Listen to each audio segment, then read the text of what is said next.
Hello, welcome to another psychology lecture to help you rest.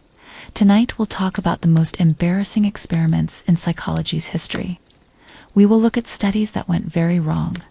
We will see why they were bad ideas. We will see what they taught us, even if they were messed up. If you'd like, subscribe or comment.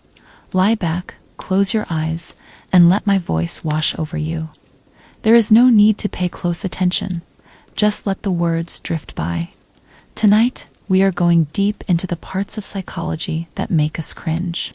We are going to look at some really dumb ideas and really bad actions that happened when people were trying to do science. Part 1. The shocking truth about obeying orders. Tonight, we start with perhaps the most famous, and maybe the most embarrassing, experiment in the history of psychology. This experiment is called the Milgram experiment. It was done by a man named Stanley Milgram. He was a psychologist. A psychologist is someone who studies the human mind and human behavior. Stanley Milgram was interested in something very important. He wanted to know how far people would go when they were told to do something by someone in charge. He wanted to know how far people would go when they were told to do something that might hurt another person. This is about obedience. Obedience means doing what you are told. It means following orders. Milgram wanted to see if ordinary people, regular people, like you and me, would hurt another person just because someone in a position of power told them to do it. This was a very big question. It was a very serious question. Milgram started his experiment in the 1960s. This was after World War II. World War II had seen many terrible things happen. Many innocent people were killed. People wondered how ordinary soldiers, ordinary people, could do such bad things. They wondered how so many people could follow such evil orders. He wanted to see if people would obey harmful orders in a science lab, not just in a war. He wanted to know if it was something special about those people, or if it was something about humans in general. He wanted to know if ordinary people could be pushed to do very bad things just by being told to do them. So, Stanley Milgram set up an experiment. He put out advertisements. These ads asked people to come in for a study. The ads said they were studying memory and learning. People who answered the ad were paid a small amount of money for their time. They thought they were coming in to help with a simple memory study, but that was not the real study. That was a trick. The real study was about obedience. The people who came in for the study did not know the real purpose. They were tricked. This is important to remember. It is one of the reasons why this experiment is seen as very embarrassing and also very wrong by today's rules. When a person showed up for the study, they would meet two other people. One person was the experimenter. The experimenter was the person in charge. He was a man wearing a white lab coat. A lab coat makes a person look smart. It makes them look like they know what they are doing. It makes them look like they are important. People usually listen to important people. People usually trust important people. So, the lab coat helped him seem like an authority figure. He was the one giving the instructions. He was the one telling people what to do. He was an authority. The second person was another participant. This second participant seemed like just another person who signed up for the study, just like the real participant. But this second person was actually an actor. He was pretending. He was part of the experiment. He was working for Milgram. The real participant did not know this. They thought this actor was just another regular person like them. This was another part of the trick. So, you have the real person, the experimenter in the lab coat, and the actor. The experimenter would explain the study. He would say that they were studying the effects of punishment on learning. He would say that one person would be the teacher and the other person would be the learner. They would draw straws or lots to decide who was who, but this was also a trick. The real participant would always be the teacher. The actor would always be the learner. So the real person always ended up being the teacher. This was planned. Now, let's talk about the setup for the teacher and the learner. The teacher, who was the real participant, was taken to a room. In this room, there was a machine. This machine looked very important. It had many switches. It had labels above each switch. These labels showed different levels of electric shock. The labels started very low, like 15 volts. Then they went up and up.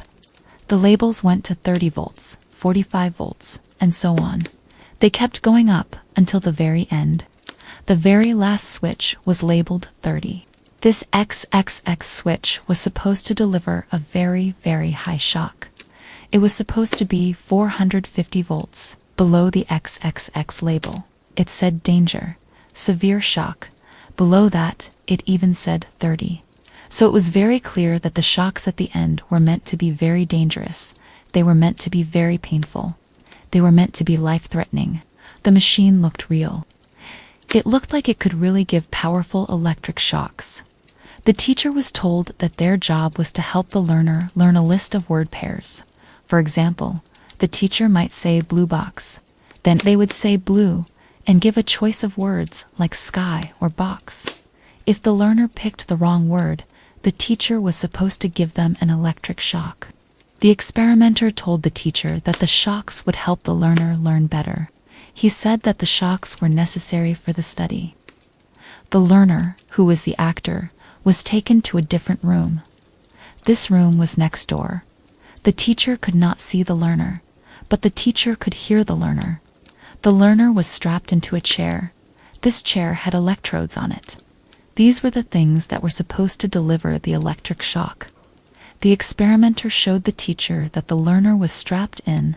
He even put a little bit of the electrode paste on the teacher's hand, and he gave the teacher a small, real shock. This small shock was only 45 volts. It was just enough to make the teacher believe that the machine was real. It made them believe that the shocks they would be giving were also real. This was another very important part of the trick.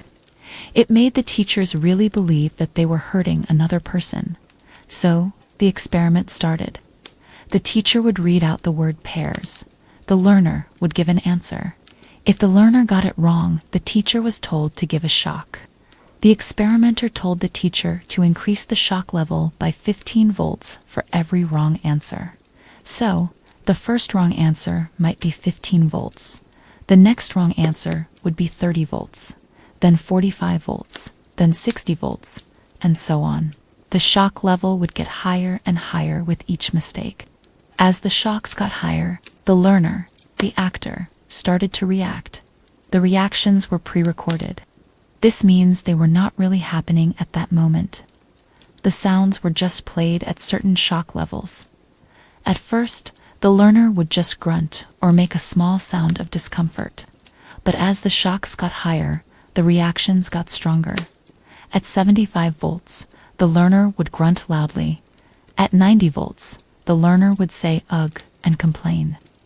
At 120 volts, the learner would shout that the shocks were painful.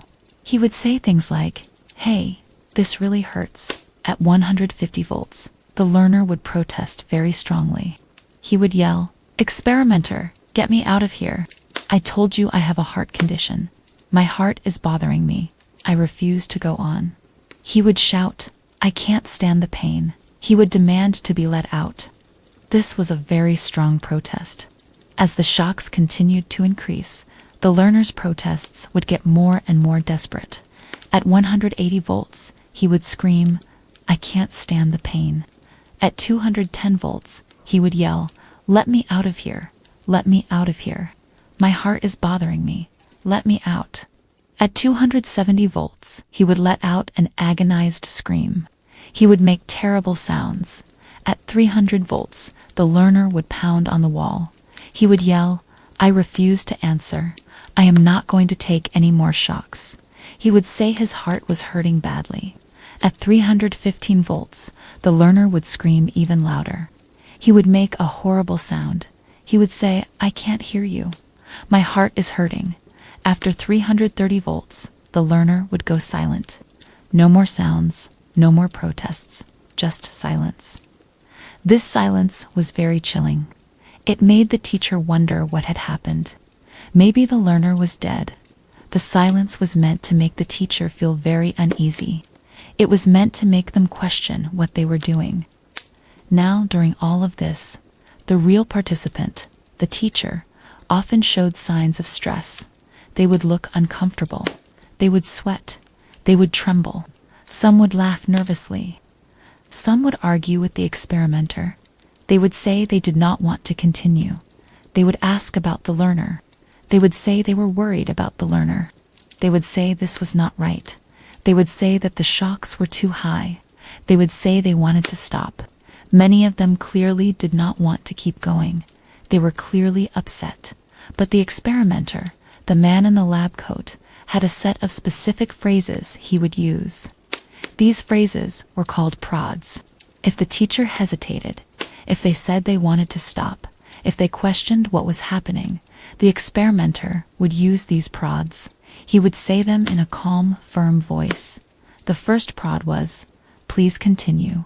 Very simple, very direct. If the teacher still hesitated, the second prod was, "The experiment requires that you continue." This meant, you must do it for the sake of the science.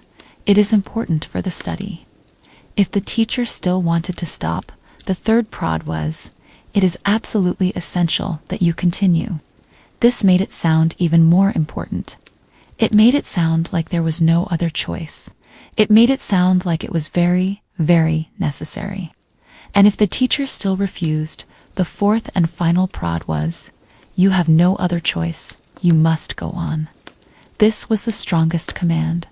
It told the teacher very clearly that they had to continue. There was no way out. The experimenter would use these prods in order. He would not change his tone. He would remain calm and firm. He would not raise his voice. He would not threaten the teacher with anything physical.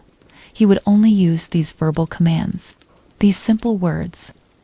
The big question was, how many people would go all the way? How many people would go to the very end of the shock generator?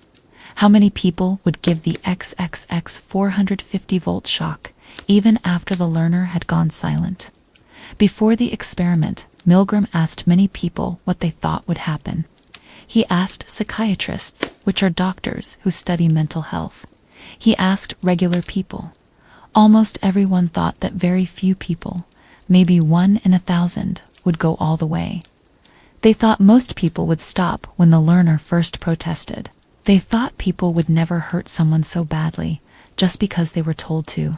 They believed in the good nature of people, but the results were shocking. And this is why the experiment is so famous and so embarrassing for humanity and for psychology. Milgram found that a very high number of people, regular people from all walks of life, would obey the experimenter. 65% of the participants went all the way to the 450-volt shock. 65%, that is almost 2 out of every 3 people. These were not evil people. They were not crazy people. And they were willing to give what they believed were deadly electric shocks to another person, just because a man in a lab coat told them to. Think about that. They heard screams. They heard protests. They heard about a heart condition. They heard silence. They showed signs of extreme distress themselves. They sweated, they shook, they argued, they pleaded, but they kept going. They kept pushing the switch. They kept shocking the learner. They kept going to the very end of the machine. This was a very, very hard truth to face. It showed that obedience to authority is a very powerful force. It showed that many people will do very bad things if they are told to by someone they see as being in charge. The experiment did not show that people are naturally evil. It showed that the situation, the power of authority, can make good people do things they would never normally do.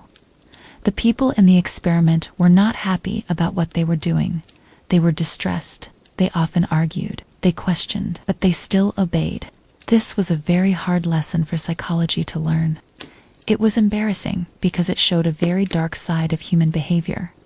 It showed how easily we can be influenced by others, especially by people we see as having authority. Now, let's talk about why this experiment is so embarrassing, not just for what it found, but also for how it was done. Today, this experiment would not be allowed.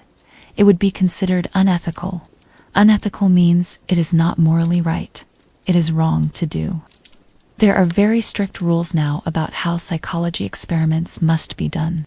These rules are in place to protect the people who take part in the studies. The Milgram experiment broke many of these rules. First, there was a lot of deception. Deception means tricking people. The participants were told the study was about memory and learning. It was not. They were told the learner was another participant. He was an actor. They were told the shocks were real. They were not. This level of deception is generally not allowed anymore. People who take part in studies must be told the true purpose of the study. They must be told what will happen to them. They must give their permission based on knowing the truth. This is called informed consent. Milgram's participants did not give informed consent because they were lied to from the start. Second, the experiment caused great psychological distress. The participants believed they were hurting someone.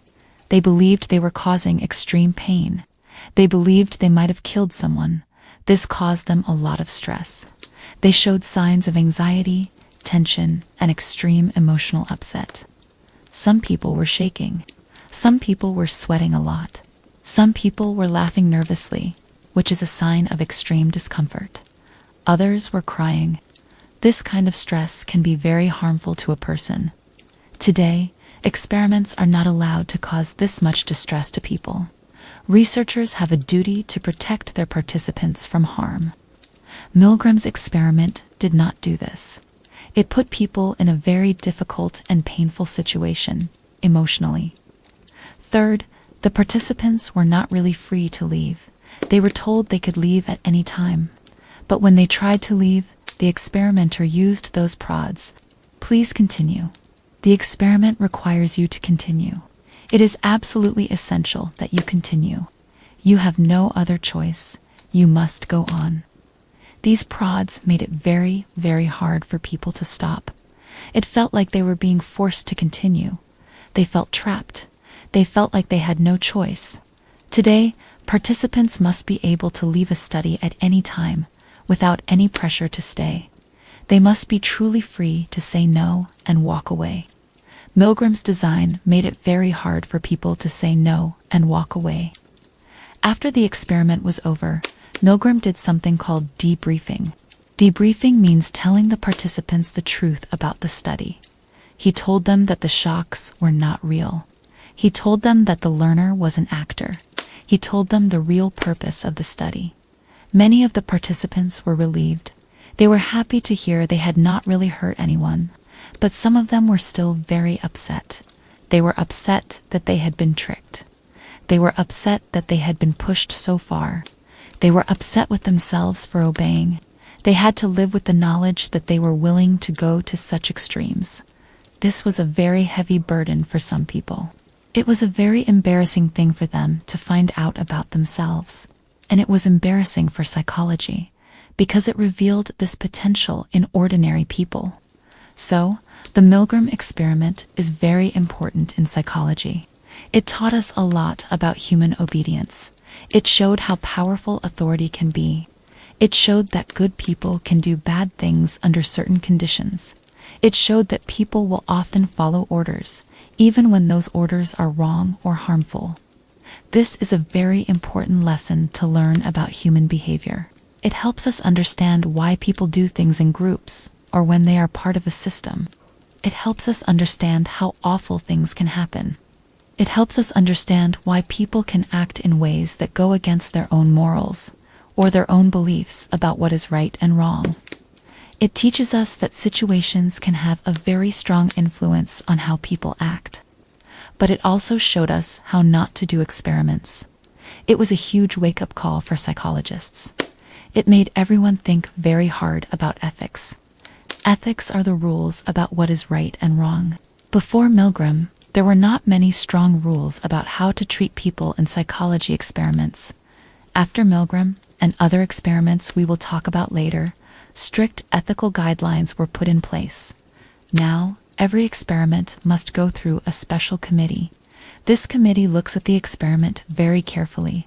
They make sure that the people who take part are safe. They make sure that people are not tricked too much. They make sure that people are not caused too much distress. They make sure people can leave whenever they want. They make sure people know what they are getting into. These rules are very important. They are there to protect people, and they are largely thanks to the terrible lessons learned from experiments like Milgram's.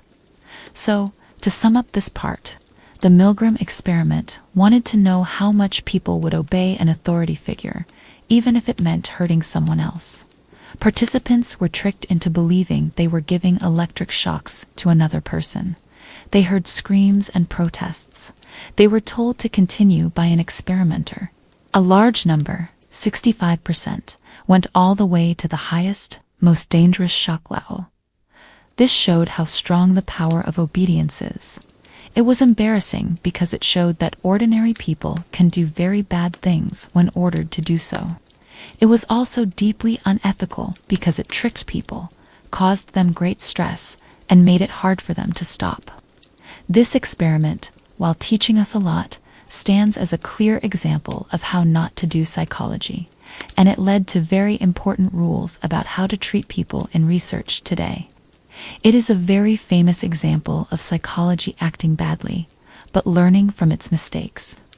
This is why it is one of the most embarrassing experiments, because it made us look at the worst parts of human behavior, and also the worst parts of how science can be done. It made us look at the dark side of people being told what to do. It made us look at the idea that people will often just do what they are told, even if what they are told to do is very, very wrong. This is a powerful and very difficult lesson for us all to think about. This lesson came from the Milgram experiment, and it made many people very, very uncomfortable.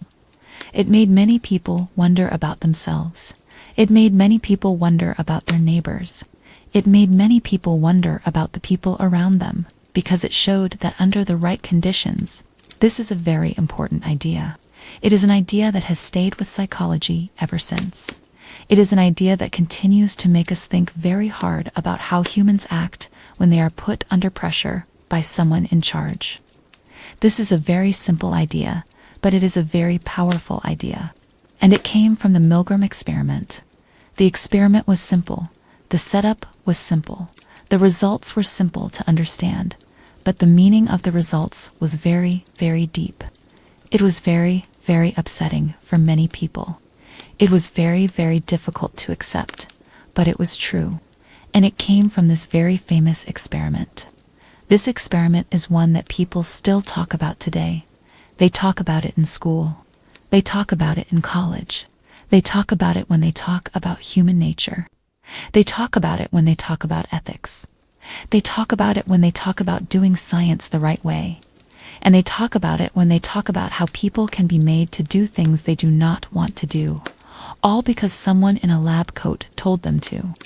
This simple act of telling someone to do something, this simple act of wearing a lab coat, this simple act of being in charge, all of these simple things together made people do something that was very, very hard to believe. And that is why it is such an embarrassing moment for psychology. It showed that people are not always as good as we think they are. It showed that we can be made to do very bad things. It showed that we are very, very good at obeying. Part 2. The prison that went wrong. Okay, so we just talked about the Milgram experiment. That was about obeying orders. That was about people doing what they were told, even if it meant hurting someone. Now, we are going to talk about another experiment. This one is also very famous, and it is also very embarrassing for psychology. It is called the Stanford Prison Experiment. This experiment happened in a place called Stanford University, that is a big school in America. It was done by a professor named Philip Zimbardo. He was also a psychologist. Remember, a psychologist studies how people act and think. Zimbardo wanted to know something else about people. He wanted to know what happens when you put good people into a bad situation. He wanted to know what happens when you give some people power over others, and what happens to the people who have no power. This was a very important question. It was about how roles change people. A role is like a part you play, like being a student or a child or a worker, or in this case, a prisoner or a guard. Zimbardo wanted to see if playing a role could change a person. Could it make a kind person mean? Could it make a strong person weak? He wanted to find this out. He believed that the situation, the place you are in, and the role you are given can change how you act. He wanted to prove this. So, Zimbardo and his team decided to make a fake prison. Not a real prison, but one that looked and felt real. They set it up in the basement of one of the buildings at Stanford University. A basement is a floor underground. They took a regular building and made it look like a jail. They put real bars on the doors. They put little cell rooms inside. These cells were small. They were plain. They looked like real cells. They even had a small yard area. This was not a yard with grass. It was a small space where prisoners could walk. They made it look very real, even though it was fake. This was important. They wanted people to believe it was a real prison. They wanted the people in the experiment to feel like they were really in a prison. This was a very detailed setup. Every part was designed to feel real. To do this experiment, Zimbardo needed people. He needed normal people, healthy people, good people. He did not want to study people who were already mean or bad. He wanted to study ordinary people. So, he put out advertisements in the local newspaper, just like Milgram did. The ads asked for volunteers. They said they would pay money to people who took part. They said they would pay $15 a day. This was good money at the time. The ads said they were studying prison life. People answered the ads. They were students, regular college students, young men. They were checked to make sure they were physically healthy. This means a doctor looked at them. They were checked to make sure they were mentally healthy. This means a psychologist talked to them. They were just normal, everyday young men. They were not criminals. They were not mean people. They were not crazy people. They were just students looking to earn some money and be part of a science study. They seemed like very average, normal, healthy people. This was very important for Zimbardo. He wanted to show that even normal people could change. About 24 students were picked. They were all healthy. They seemed stable. This means they seemed normal and calm. They were not crazy.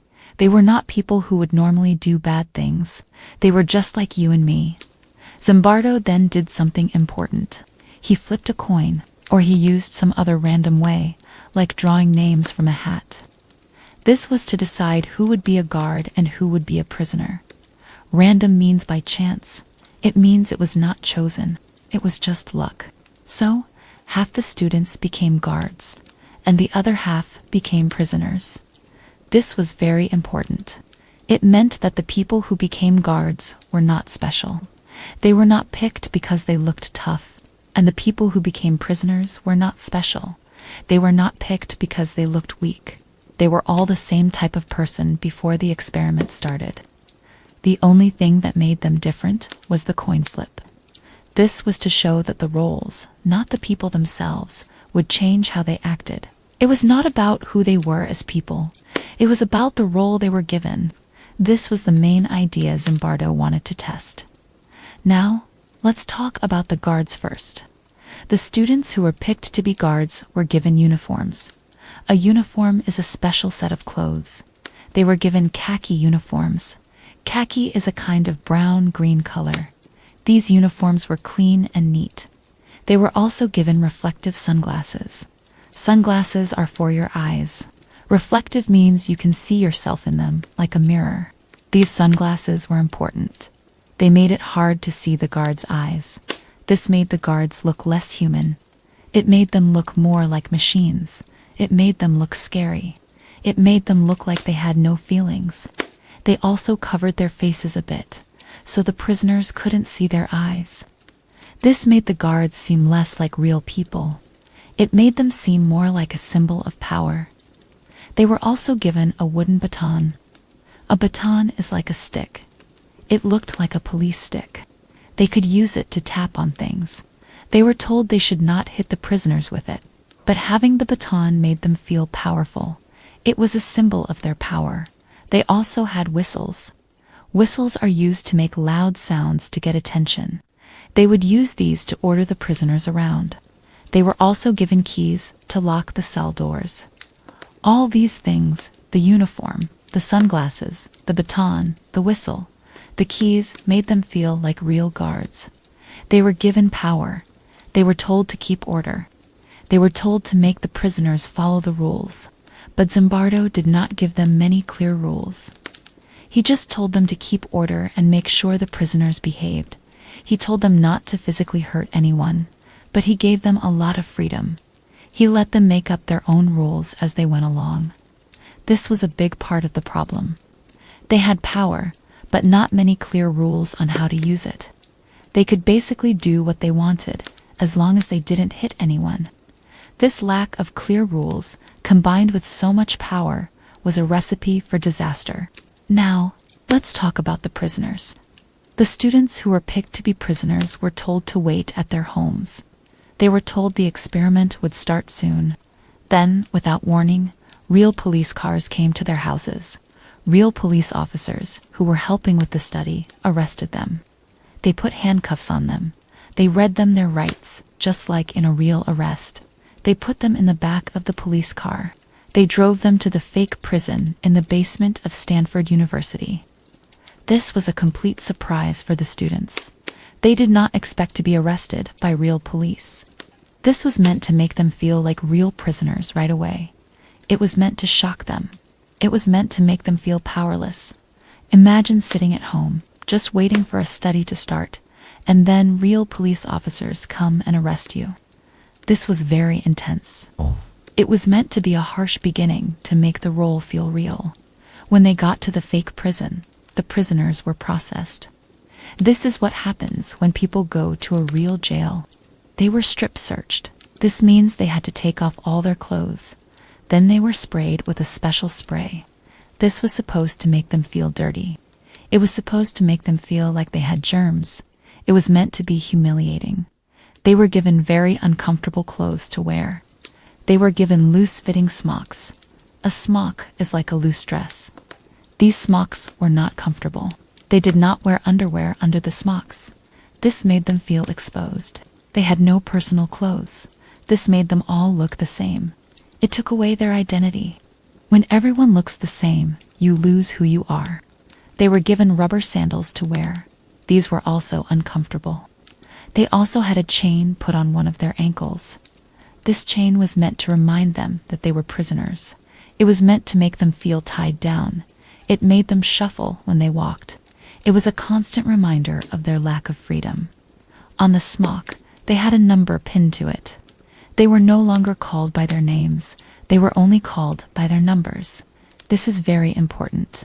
When you take away a person's name, you take away part of who they are. You make them feel like less of a person. You make them feel like an object, a thing, not a human being. This is called dehumanization. It means making someone feel less than human. This was done on purpose. It was to make them feel like prisoners. And it worked. Every step of this process was designed to break them down and make them feel like they were not individuals anymore, but just numbers. The experiment was supposed to last for 2 weeks, 14 days. Zimbardo wanted to see how long these roles would last. He wanted to see how the guards would act with power, and how the prisoners would act with no power. He wanted to see if the situation would completely take over the people. From the very first day, things started to go wrong. The guards quickly took on their roles. They started to act like real guards. They were serious. They were stern. Stern means strict and serious. They told the prisoners what to do. They made them follow rules.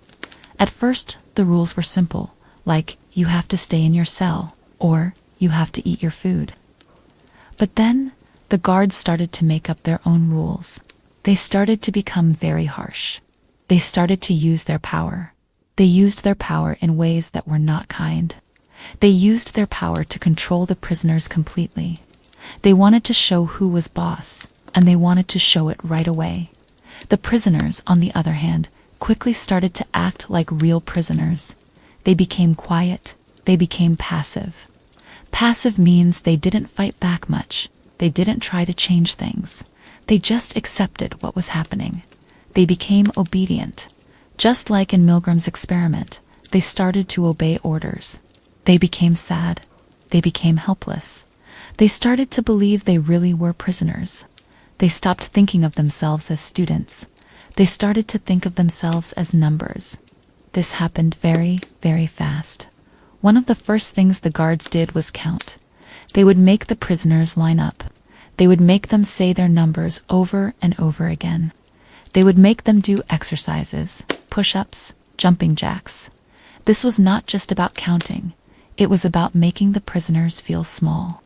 It was about showing the guards had power. It was about humiliating the prisoners.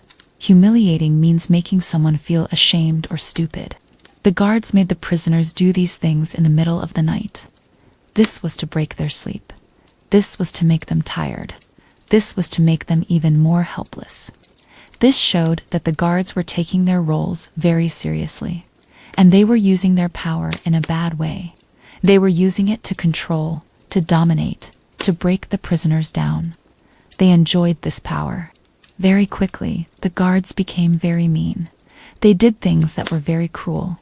Remember, these were normal students, not mean people, but the role of being a guard, having power, changed them. They started to punish the prisoners for small things, or for no reason at all. They would take away the prisoners' blankets. Taking them away meant the prisoners would be cold at night. This was a cruel punishment. They would make them clean the toilets with their bare hands. No gloves, just their hands. This was disgusting. This was meant to disgust them. This was meant to make them feel worthless. They would make them do many push-ups for small mistakes, or even for no mistakes at all. They would not let them go to the bathroom when they needed to. Instead, they made them use a bucket in their cell, and they would not empty the bucket often enough. This made the cells smell very, very bad. It made the prisoners feel dirty. It made them feel disgusting. This was all part of making the prisoners feel less than human. It was all part of showing who was in charge. It was all part of breaking their spirit. The guards found new and creative ways to be mean. They were making up new rules and new punishments on the spot. Some guards were worse than others. One guard was known as John Wayne. He was particularly cruel. He was very harsh.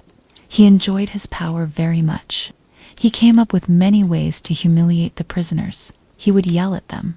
He would make them do hard exercises. He would take away their food.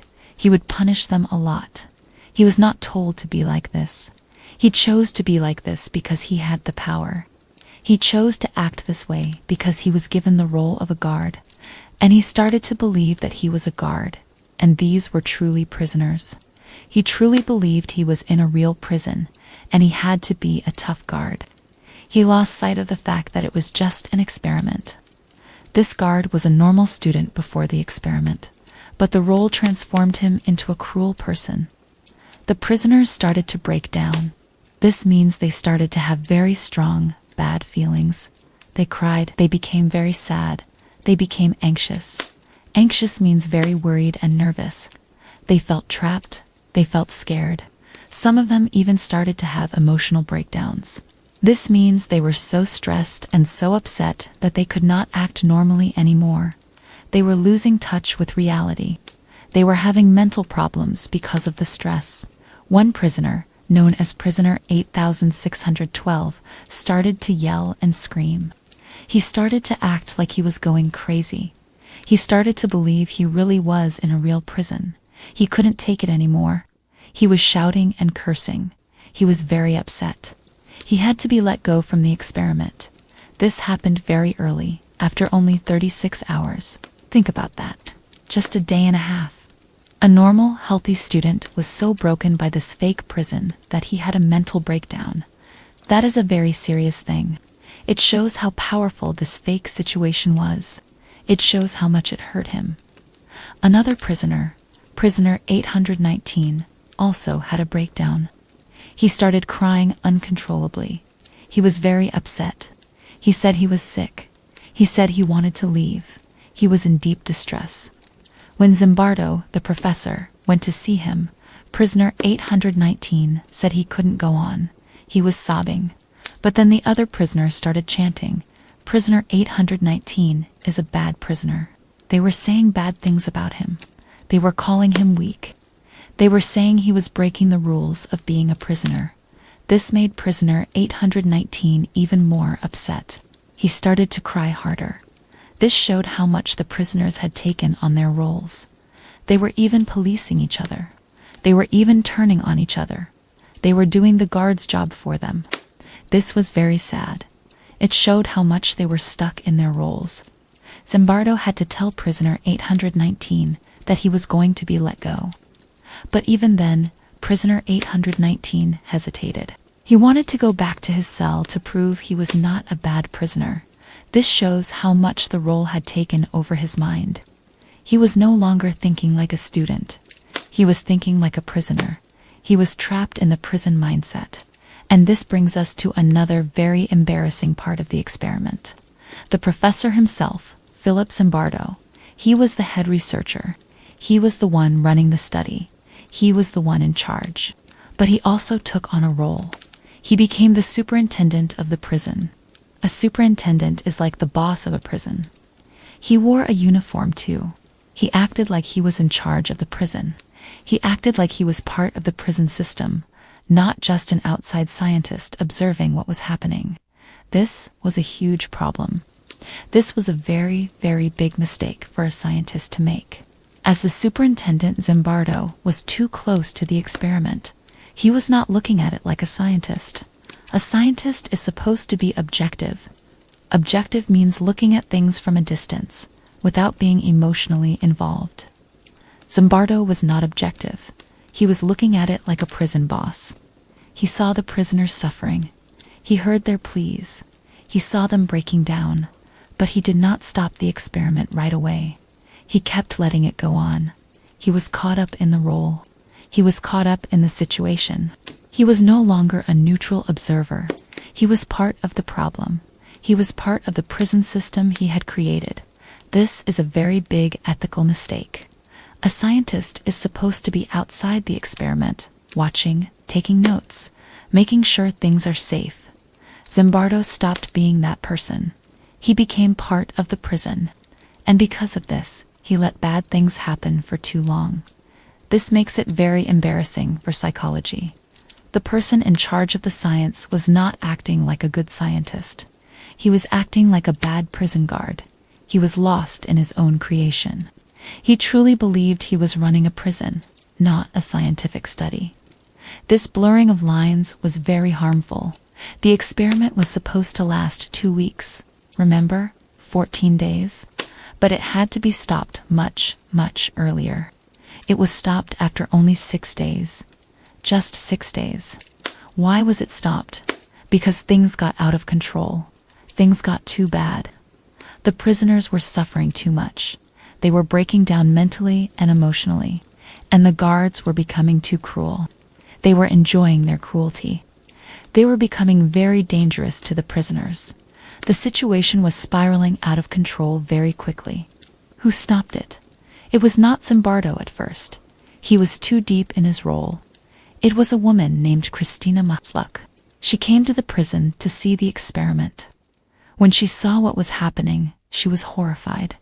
Horrified means very shocked and disgusted. She saw the guards being cruel.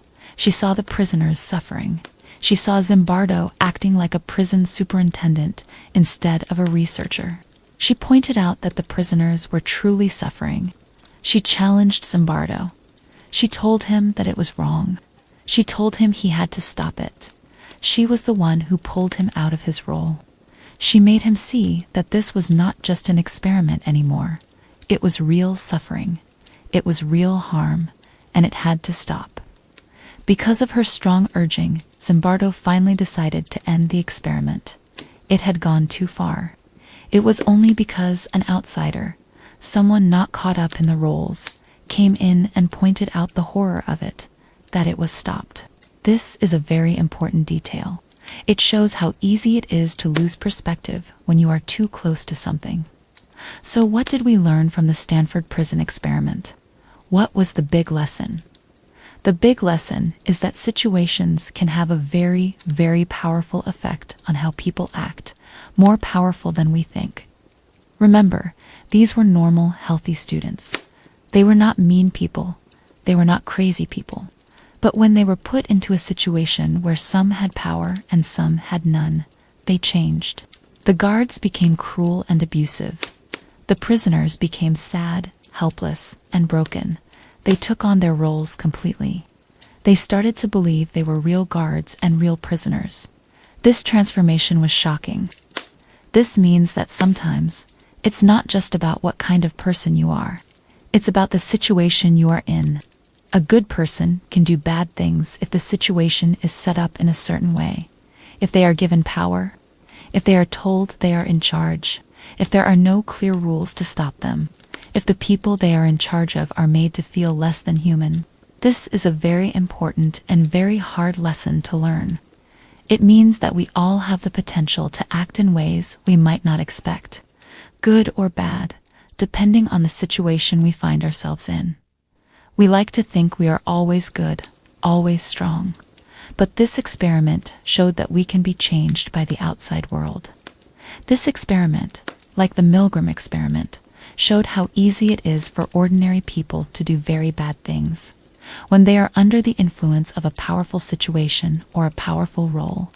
It showed how quickly people can lose their own identity and become just a guard or a prisoner. It showed how easily people can fall into patterns of bad behavior when they are given power and not watched carefully. This is a very uncomfortable truth about humans. It means that the bad actions of some people might not be because they are bad people, but because the situation made them bad. This does not excuse bad actions, but it helps us understand them. It helps us understand why people do things like torture others. It helps us understand how groups of people can do terrible things. It helps us understand how systems can make people act like monsters. This is the dark side of human behavior that psychology had to look at very closely. It's about how institutions and systems can make normal people do awful things. And this is why it is one of the most embarrassing experiments in psychology. First, because of the real harm it caused to the participants. The prisoners suffered deeply. They had real emotional breakdowns. They were truly hurt by what happened to them. No experiment should ever cause that much harm to people. The goal of science is to help, not to hurt. This experiment hurt people. Second, because of the ethical failures. Just like Milgram, there was deception. People were arrested without warning. They were not fully told what would happen. They could not easily leave. They were put in a situation that caused them great distress. These are all big no-nos in science today. No-nos means things you are not allowed to do. These were major violations of how people should be treated in research. Third, and perhaps most embarrassing for the field of psychology, was the role of Professor Zimbardo himself. He lost his way. He stopped being a scientist. He became part of the experiment. He became the superintendent instead of the researcher. He let the suffering go on for too long. He allowed the harm to continue. He was blinded by his role. This shows a huge problem when the person running the study gets too involved and stops seeing things clearly. A scientist must stay outside the experiment, observing, always thinking about the safety and well-being of the people taking part. Zimbardo failed at this, and that is a very serious failure for someone who is supposed to be doing science. It is a very embarrassing example of a scientist not doing his job correctly. He crossed a very important line. He became part of the very thing he was supposed to be studying objectively. This is a big black mark on psychology's history. So, after the Stanford prison experiment, just like after Milgram's, the rules for doing psychology experiments became much, much stricter. There are now very clear rules about ethics. Ethics means what is right and wrong when you are doing science with people. Every single study must be reviewed by a special group of people. This group is called an Institutional Review Board, or IRB for short. This board looks at everything about the study. They make sure the study is safe. They make sure it is fair. They make sure it is right. They ask many questions. Are the participants safe? Will they be hurt, either physically or emotionally? Are they being tricked? If they are, is the trick absolutely necessary for the science? And will they be told the full truth afterward? This is called debriefing. Do they know what they are getting into? Do they understand what they are agreeing to? This is called informed consent. People must agree to be in a study after knowing all the important details. Can they leave at any time without any problems? Is there any pressure on them to stay? They must be truly free to say no and walk away. Is there someone watching the study to make sure nothing goes wrong? Someone who is not caught up in the experiment like Zimbardo was. This person is like an ethical watchdog. These rules are very important. They are there to stop bad things from happening again. They are there to protect people. They are there to make sure that science is done in a way that is kind and safe and right. The Stanford prison experiment and its many mistakes helped to make these rules stronger. It was a very hard way to learn, but it was a necessary lesson. Psychology learned that it could not just do anything in the name of science. It had to put people's well-being first. So, to wrap up this part on the Stanford prison experiment, it was a study where normal students were made into guards and prisoners in a fake prison in a university basement. The students were randomly chosen for their roles, meaning by chance. The guards quickly became mean and cruel, even though they were normal people before. They used their power to humiliate and punish the prisoners. The prisoners quickly became sad and helpless, even having mental breakdowns and emotional distress. The experiment went very wrong very fast. It had to be stopped after only 6 days, even though it was planned for 2 weeks. It was stopped because of the extreme harm to the participants. The head professor Zimbardo got too involved and stopped acting like a scientist. He became part of the prison as its superintendent, which was a big ethical mistake. He lost his objective view. This experiment showed that the situation, meaning the role you play and the environment you are in, can change people's behavior very, very powerfully. Even good people can do bad things if the situation pushes them to do so. This is a very strong and unsettling finding. It was deeply embarrassing for psychology because of the real harm it caused to the participants. People were truly hurt mentally. It was also embarrassing because of the many ethical mistakes made, like tricking people without full disclosure, causing extreme distress, and the researchers' own loss of ethical judgment. Because of this experiment and others like it, we now have very strict rules in place to make sure that people in science studies are treated well and protected from harm. These rules are called ethical guidelines, and they are now a core part of all psychological research. This experiment is like a really bad story, a story where good people become bad, a story where a scientist stops being a scientist, a story where rules are broken and people get hurt.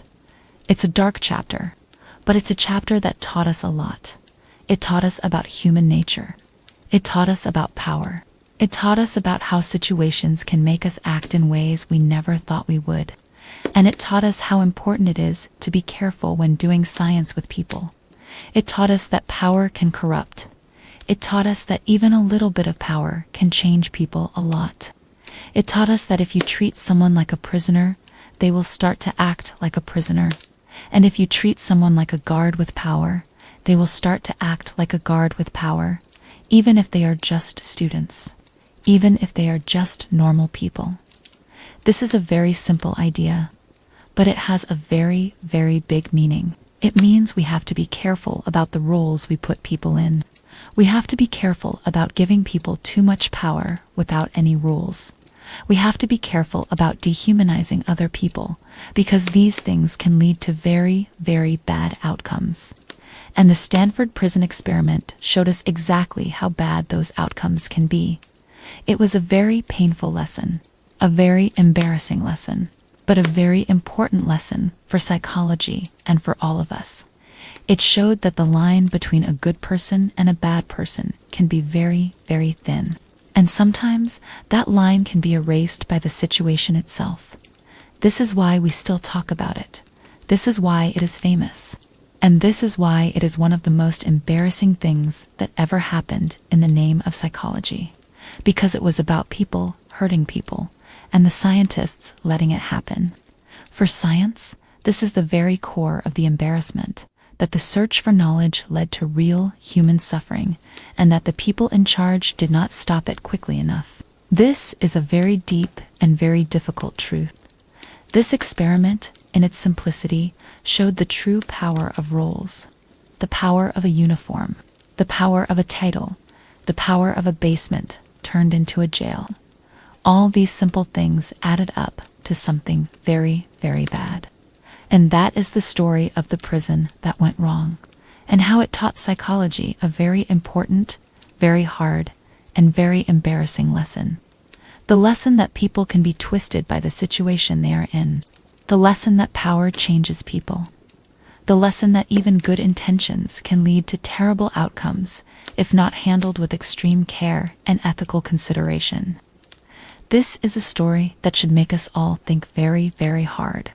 It should make us think about ourselves. It should make us think about others. And it should make us think about how we treat people when we have power over them. Because the Stanford prison experiment showed us, in a very clear and painful way, what can happen. This is the very essence of why it is so embarrassing for psychology. It showed that the field itself had to grow up and learn to protect people better. It was a very hard, very sad way to learn that lesson, but it was learned. Part 3. Making fear and hurting children. We have talked about experiments that hurt grown-ups. Now we are going to talk about experiments that hurt children. These are even more upsetting. These are even more embarrassing for psychology, because hurting a child for science is a very, very bad thing to do. Children are small. Children are weak. Children cannot protect themselves. They trust adults, and when adults, who are supposed to protect them, hurt them for a study, that is a big, big problem. It is a very shameful thing. It is a very dark part of psychology's past. The first experiment we will talk about is called the Little Albert experiment. This experiment was done by a man named John B. Watson. He was a very famous psychologist. He was very important in psychology for a long time. He did this experiment with a woman named Rosalie Rayner. She was his helper.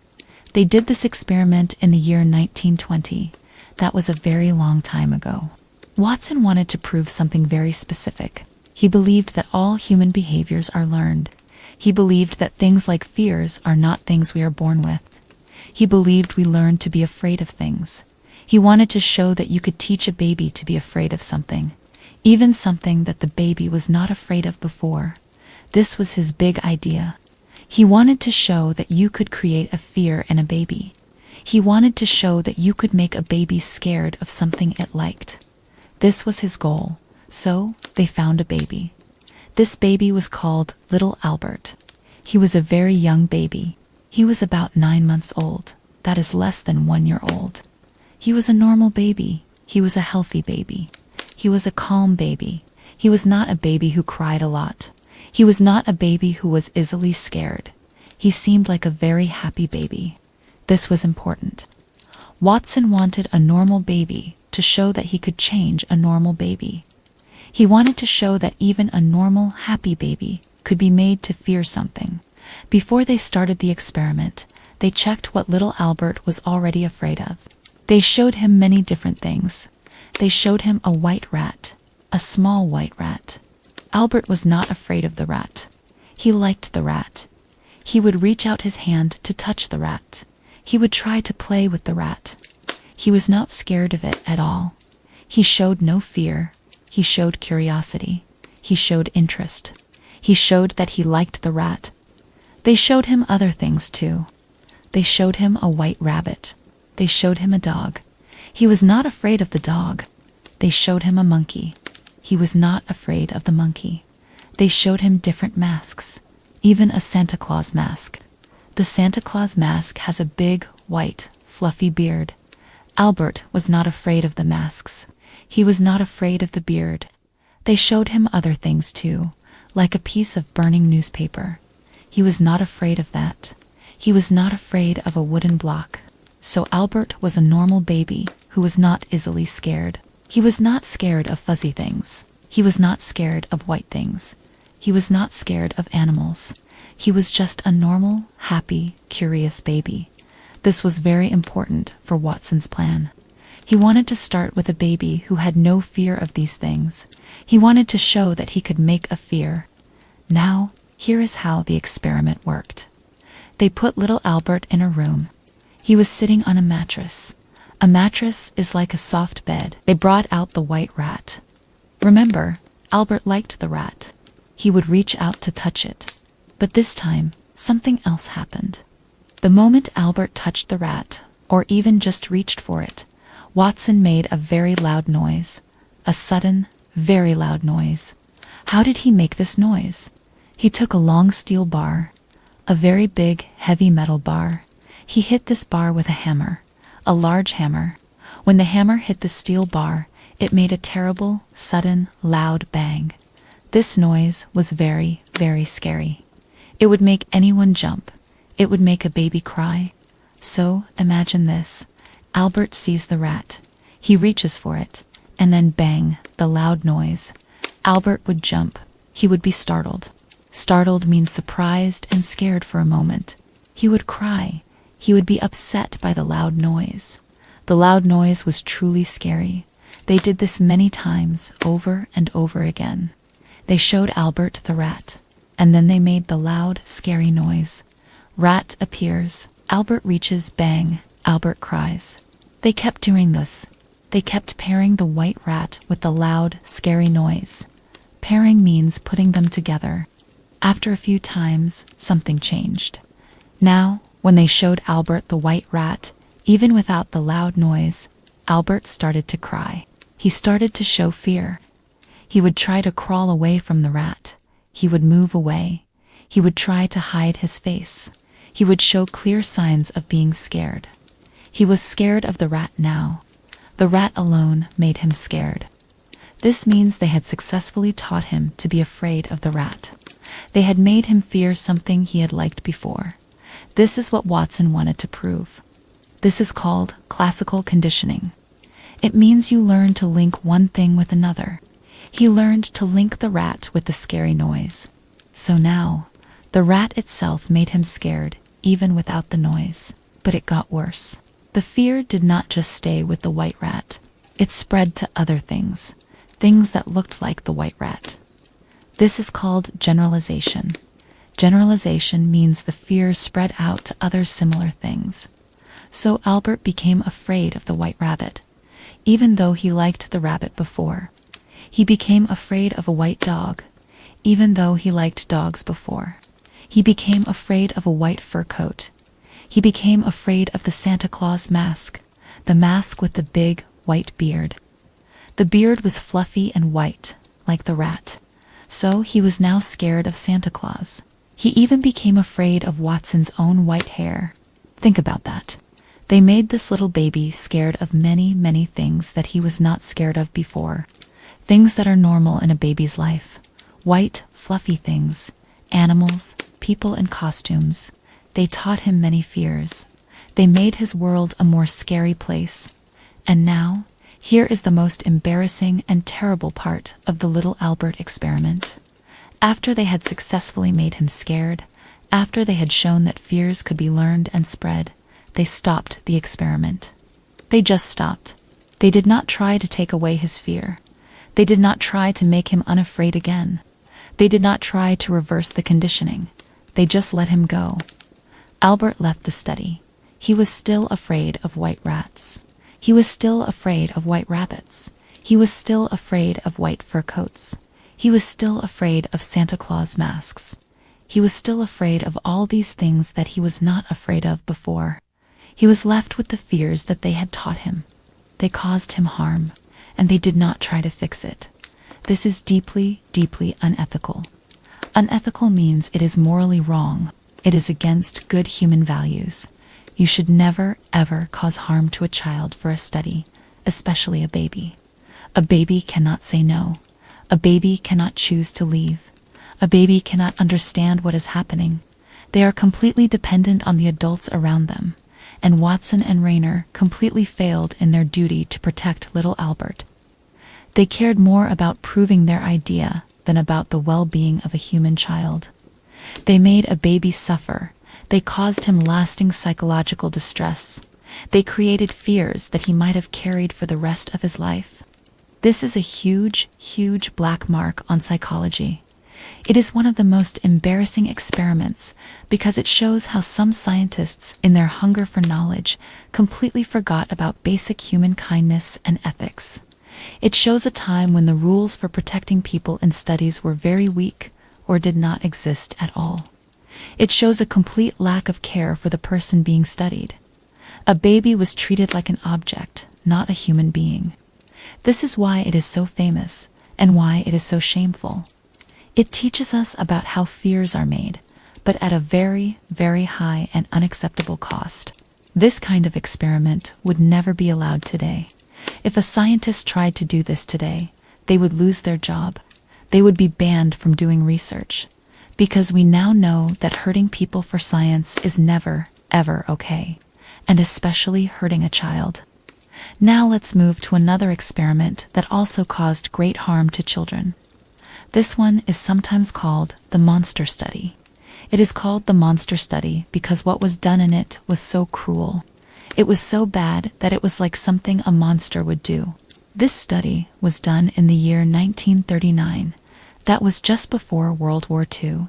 It was done by a psychologist named Wendell Johnson. He was a professor at the University of Iowa. He had a student working with him named Mary Tudor. Wendell Johnson himself had a stutter. A stutter is a speech problem. It means you repeat sounds or words, or you get stuck when you try to talk.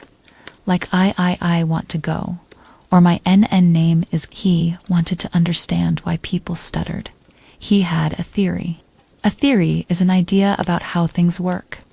His theory was that stuttering was not really a problem that people were born with. He thought that stuttering was caused by parents or other adults who made children think they had a speech problem, even if they didn't. He thought that if you kept telling a child they stuttered, they would start to stutter. He thought that if you pointed out every little mistake in a child's speech, you could make them stutter. This was his idea, and he wanted to prove it. To prove his idea, he went to an orphanage. An orphanage is a special home for children who do not have parents. These children live there because their parents are gone. They are often poor. They do not have anyone to protect them. They are very vulnerable. Vulnerable means they can be easily hurt. They rely completely on the adults in charge of the orphanage. This makes what happened in the study even worse. These were already disadvantaged children. They were already in a difficult situation in life.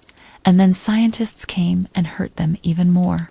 Johnson and Tudor picked 22 children from the orphanage.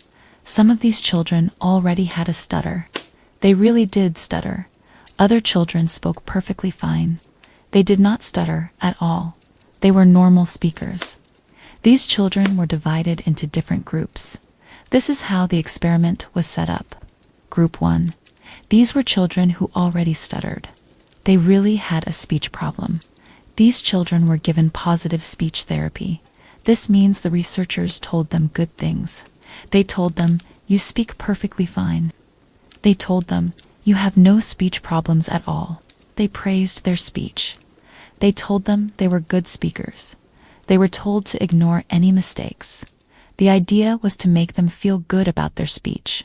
Group 2. These children were given negative speech therapy. This means the researchers told them bad things. They told them, you stutter very badly. They told them, you have a terrible speech problem. They criticized their speech a lot. They told them to stop stuttering. They made them feel ashamed of their speech. They were told their speech was ugly. Group 3. This is the group that makes the study truly monstrous. These were children who did not stutter. They spoke perfectly fine. They had no speech problems at all. They were normal speakers. But these children were given negative speech therapy. This means the researchers told them that they did stutter. They told them, you have a speech problem. They told them, you are starting to stutter. They told them, your speech is getting worse. They told them to be very careful when they spoke. They told them their speech was ugly. They criticized every little pause or hesitation they made, even if it was normal. They made these children believe they had a problem when they didn't. They put huge pressure on these children to speak perfectly, even telling them to be quiet if they thought they were going to stutter. Group 4. These were also children who did not stutter. They spoke perfectly fine. These children were given positive speech therapy, or just treated normally. They were told their speech was good. They were told they had no problems. This was like a control group. So, for several months, the researchers visited these children in the orphanage. They talked to them about their speech. For the children in the negative therapy groups, the researchers acted very mean about their speech. They gave them very strong negative suggestions. They told them, "You are talking like a stutterer." They told them, "You must stop this right now." They made them focus on every single word they said. They made them worry about every sound. They made them feel very, very bad about their speaking. Imagine being a child who speaks perfectly fine and an adult, a scientist, tells you that you are stuttering, that there is something wrong with your voice, that you sound bad. How would that make a child feel? It would make them feel very scared, very anxious, very self-conscious. Self-conscious means worrying a lot about how you look or sound to others. Now let's talk about the results. The results were very clear and very sad.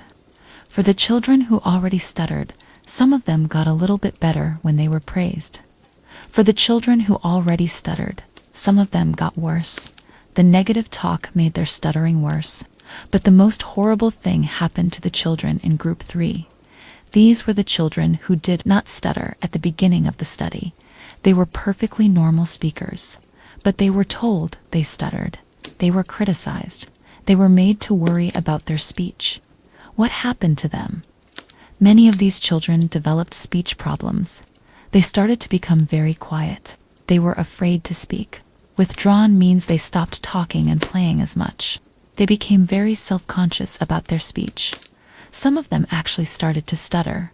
They started to have real speech problems that they did not have before. The experiment literally created stuttering in children who had never stuttered. They took normal children and caused them to have a speech problem. They caused them to have psychological problems related to their speech. This experiment caused real, lasting harm to innocent, vulnerable children. These children were already without parents. They were already in a difficult situation. And then adults, who were supposed to be scientists helping people, came in and deliberately hurt them.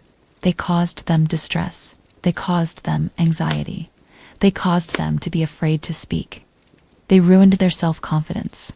And for some of them, they caused a real speech problem that lasted for years, or maybe even their whole lives.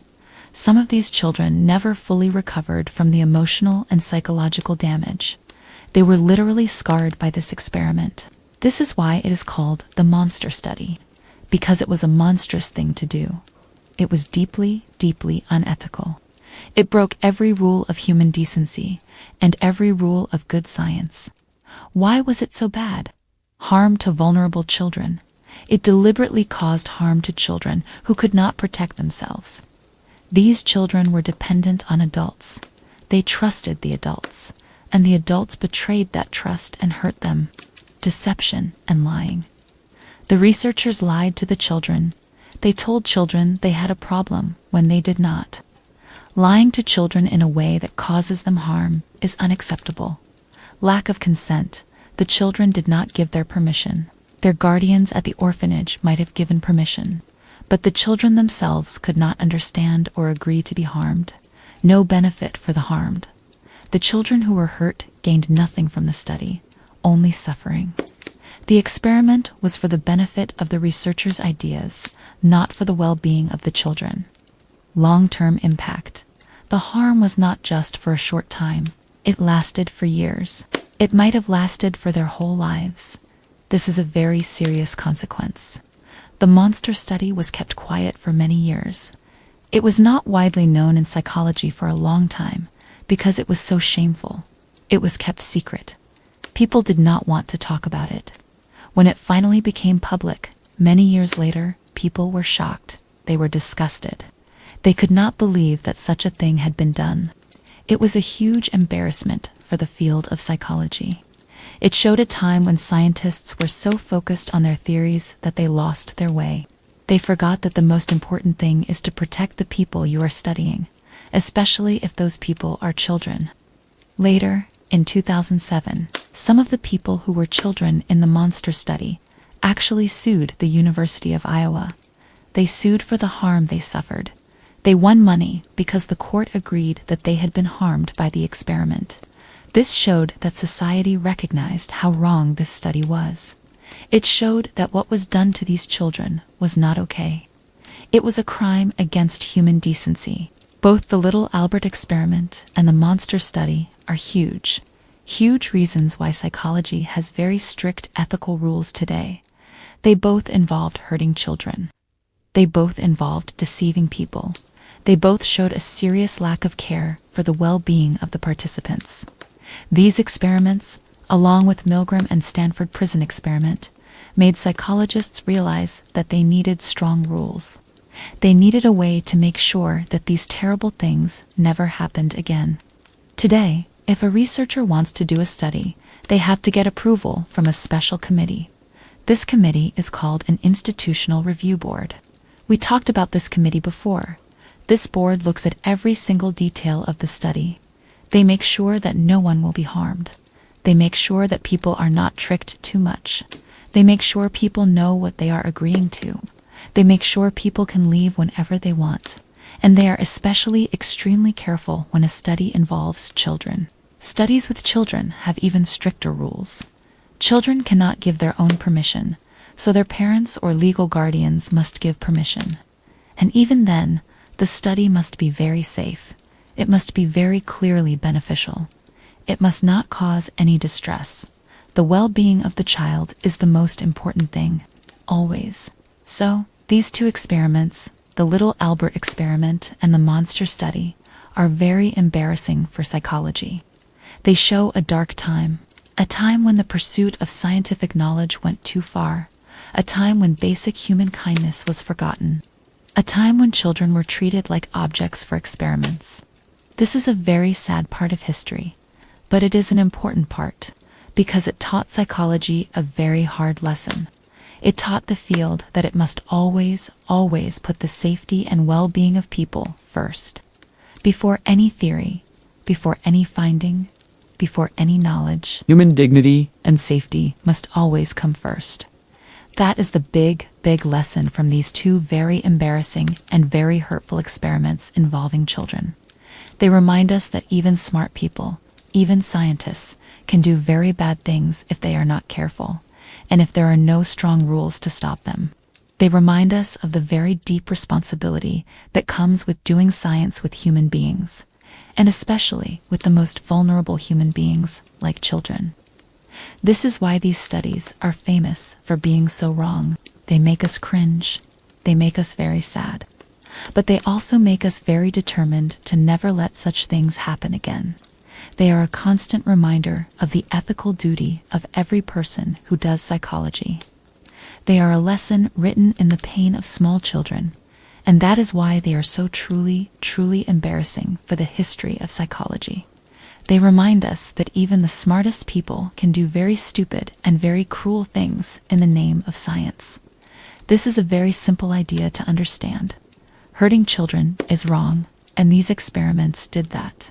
So, they are wrong and embarrassing. Part 4. Okay, so we have talked about experiments that hurt grown-ups, like Milgram and the fake prison. And we talked about experiments that hurt children, like little Albert and the monster study. Now, we are going to talk about experiments that hurt animals, specifically monkeys. Some of the most famous and most embarrassing experiments in psychology involve monkeys. These experiments were done by a man named Harry Harlow. He was a very famous psychologist. He did his work mainly in the 1950s, 1960s, and 1970s. This was a time when people did not think as much about hurting animals for science. But even for that time, some of the things Harlow did were seen as very cruel. and they are a huge source of embarrassment for psychology today. Harry Harlow was very interested in something important: love, or what psychologists call attachment. Attachment means the strong bond that a baby forms with its mother, or with the person who takes care of it. Think about a human baby. A baby needs food to live, but it also needs comfort. It needs to be held. It needs to be touched. It needs to be loved. Harlow wanted to know which of these was more important. Was it food, or was it comfort and love? Before Harlow, many people thought that babies loved their mothers mostly because their mothers gave them food. They thought that feeding was the main reason for the bond. Harlow did not think this was true. He believed that comfort and touch were more important than just food. He wanted to prove it, so he did an experiment with baby monkeys. These were baby rhesus monkeys. Rhesus monkeys are a type of monkey. They are born small, just like human babies. They need their mothers for a long time. Harlow took these baby monkeys away from their real mothers very soon after they were born. This was the first thing that might seem a little bit sad, but it was done for the experiment. He then put these baby monkeys into cages, and in each cage he put 2 mothers. But these were not real mothers. They were fake mothers. They were like robot mothers.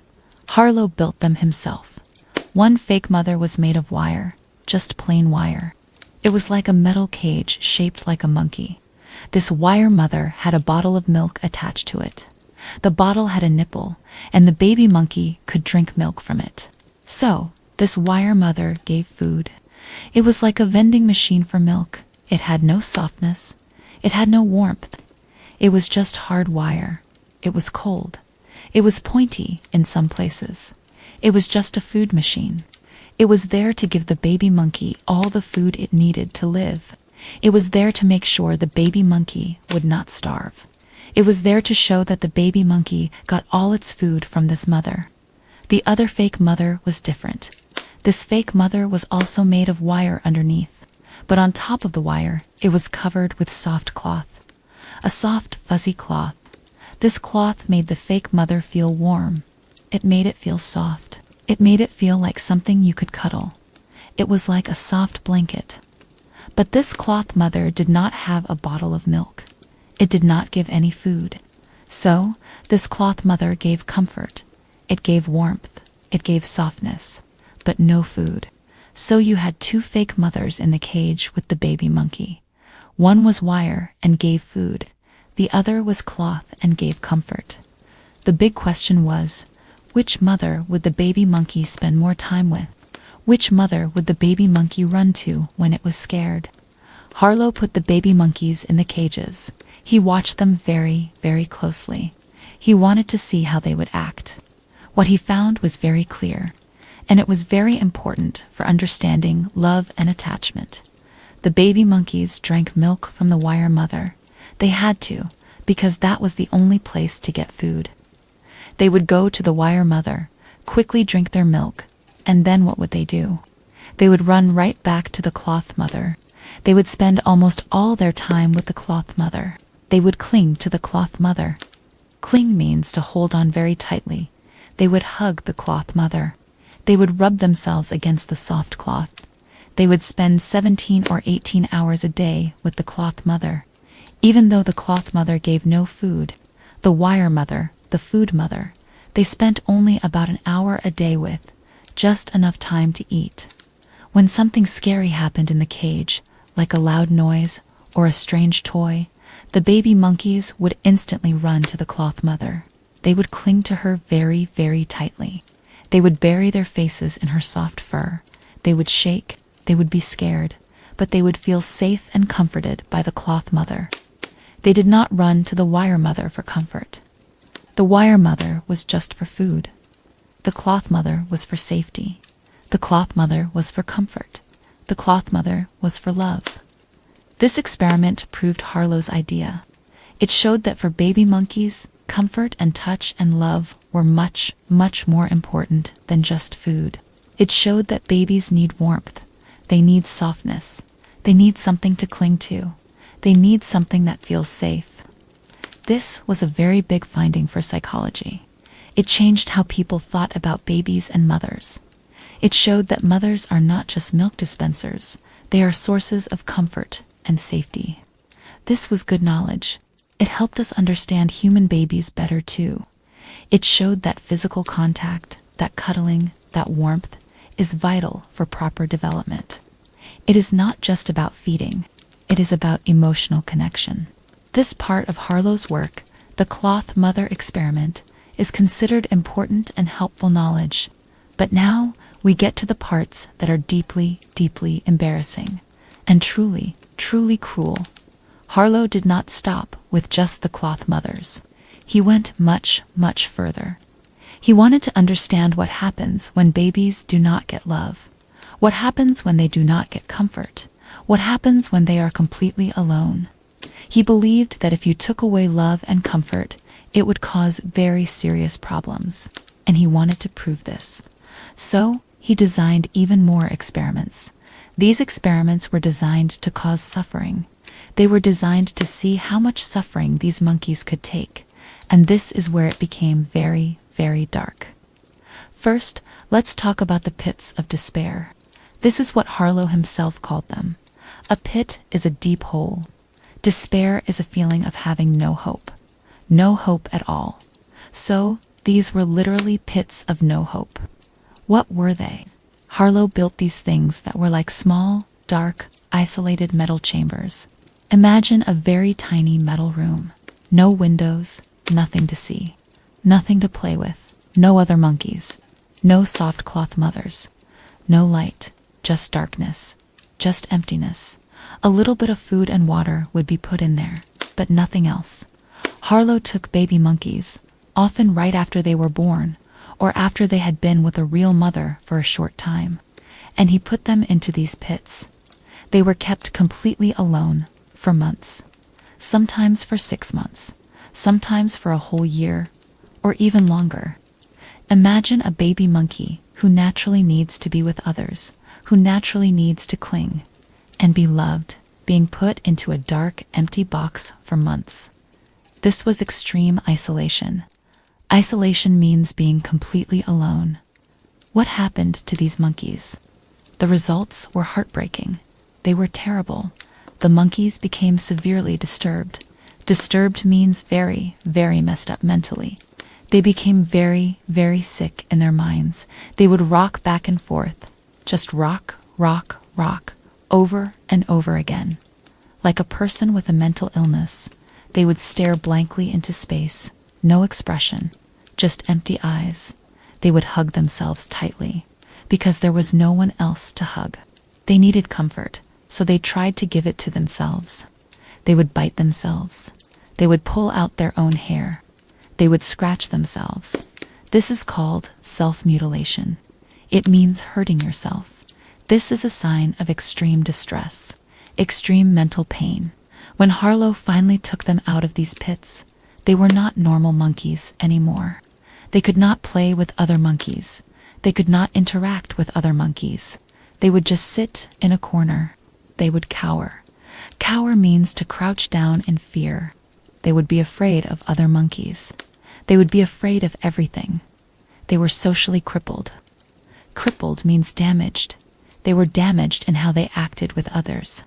They never learned how to be a normal monkey. They were broken.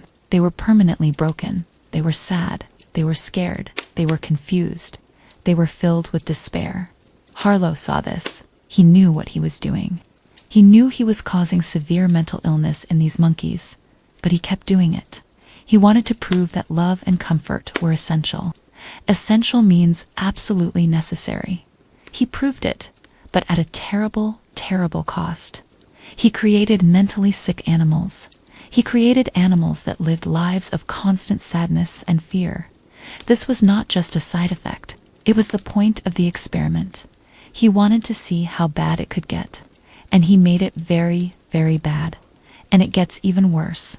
Harlow wanted to see if these broken monkeys could ever be mothers themselves. Remember, these monkeys were so damaged that they couldn't even interact normally. They couldn't play. They couldn't bond. So, how could they have babies?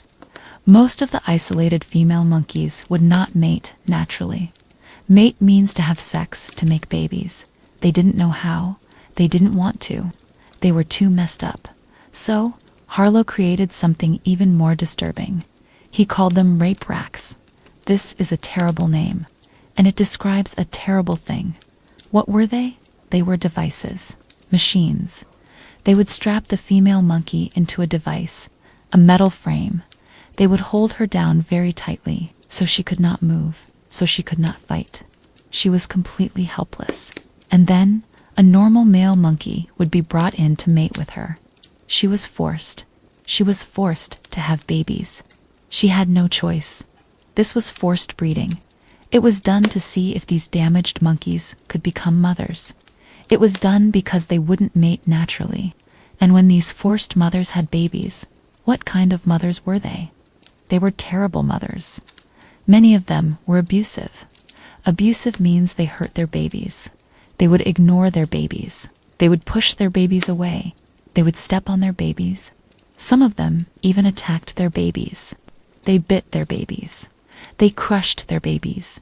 They chewed off their babies' fingers. They bit their babies' faces. Some even killed their babies.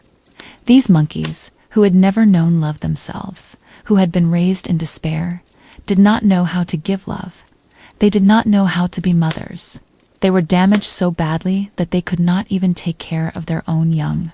They repeated the pain they had suffered. This was a direct result of Harlow's experiments. He created generations of suffering. Why is all of this so embarrassing for psychology? Extreme cruelty to animals. This is the biggest reason.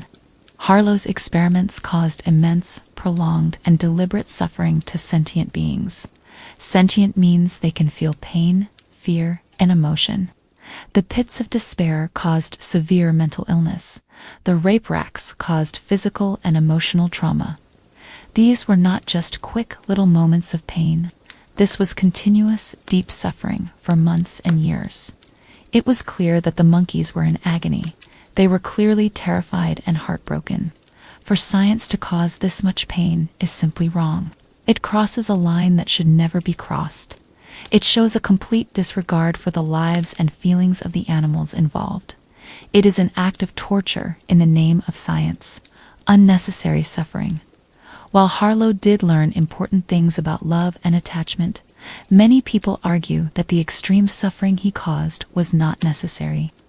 There were other ways to study these things that would not have involved such cruelty. He went far beyond what was needed to prove his points. He pushed the boundaries of cruelty just to see how much he could prove. He wanted to cause the worst possible outcome to prove his point. This is not good science. Good science tries to minimize harm. Harlow maximized it. Ethical blindness. Harlow seemed to be blind to the suffering he was causing. He sometimes even joked about it. He gave cute names like Pit of Despair and Rape Rack to his terrible devices. This shows a lack of empathy. Empathy means being able to feel what others feel. A scientist should have empathy, especially when dealing with living beings. His ethical compass seemed broken. He was so focused on proving his ideas that he lost his sense of right and wrong. This is deeply embarrassing for the scientific community, especially for psychology, which studies emotions and well-being. Long-term damage. The damage done to these monkeys was not temporary. They were scarred for life. They never recovered. They lived lives of pain and dysfunction. This is a very serious consequence. Good research should not leave its subjects permanently damaged. Harlow's experiments, along with the other embarrassing studies we've talked about, led to very important changes in how science is done, especially how science is done with animals. Before Harlow, there were not many strong rules about treating animals in research, but his work and the public outcry against it helped to change that. Outcry means very loud public anger. People started to realize that animals are not just things to be used and thrown away. Animals can feel. Animals can suffer. Animals have a right to be treated kindly. Today, there are very strict rules for animal research. Every study that uses animals must be reviewed by a special committee. This committee is called an Institutional Animal Care and Use Committee, or IACUC for short. This committee makes sure that the number of animals used is the smallest possible. You don't use more animals than you need. The animals are treated humanely. Humane means kindly. They must be given good food, clean living spaces, and proper care. Pain and distress are minimized. This means researchers must do everything they can to stop animals from feeling pain or being very upset. If they must feel some pain, it has to be absolutely necessary for the science, and they must be given pain medicine. There is no alternative. If there is another way to do the study without using animals or with less harm, then that way must be used. The research has clear benefits. The potential knowledge gained must be very important, enough to justify any minimal discomfort to the animals. Harlow's experiments stand as a huge monument to cruelty in the name of science. They are a constant reminder of how far some researchers went. They are a dark stain on the history of psychology. They teach us what happens when scientists are given too much freedom and forget about ethics and compassion. Compassion means caring about others' suffering. So, while Harlow's cloth mother experiments gave us important information about the need for comfort and touch in development, the rest of his work is a very, very hard pill to swallow. It shows the very worst side of scientific inquiry. Inquiry means searching for knowledge. It shows that sometimes people can be so focused on their ideas that they forget about the living, breathing beings in front of them. It shows a time when psychologists were willing to cause immense pain to prove a point. This is why his work is so embarrassing. It makes us cringe. It makes us angry. But it also helps us understand why we need such strong rules today.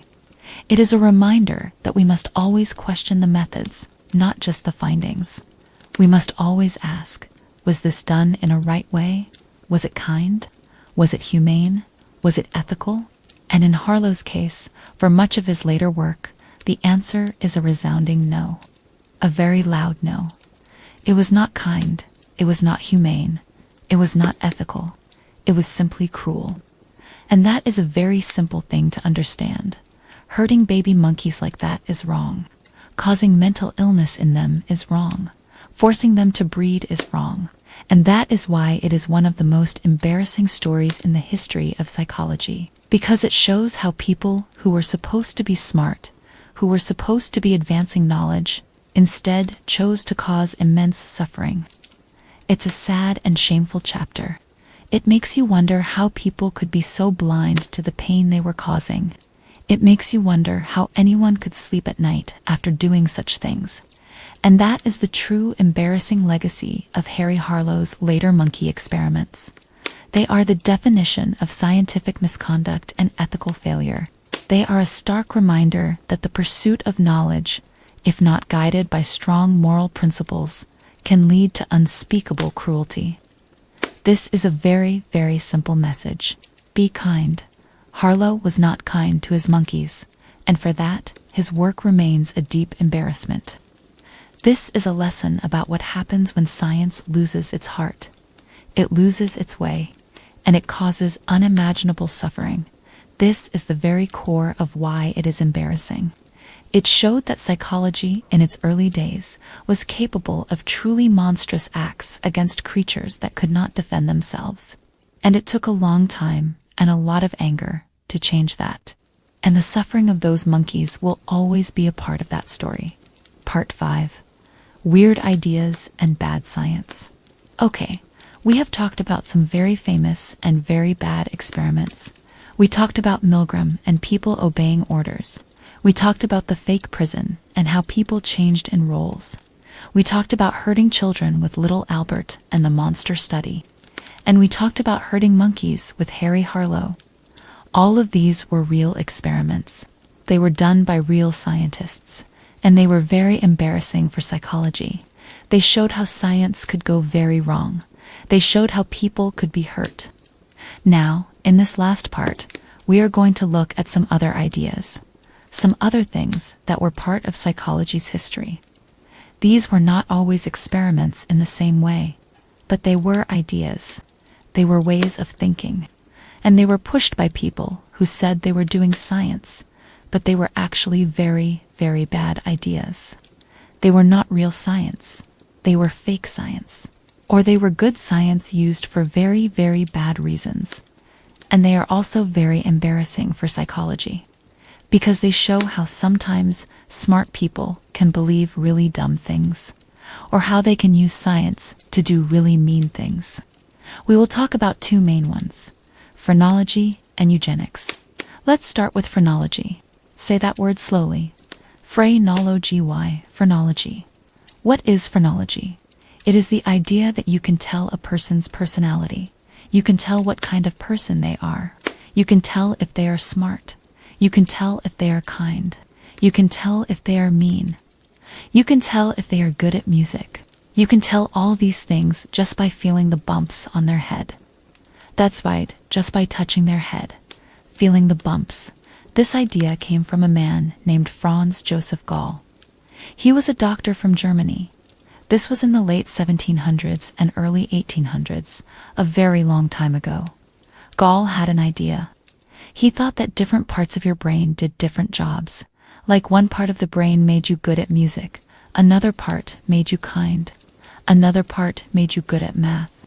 And he thought that if you used one part of your brain a lot, that part would grow bigger, just like a muscle gets bigger if you use it a lot.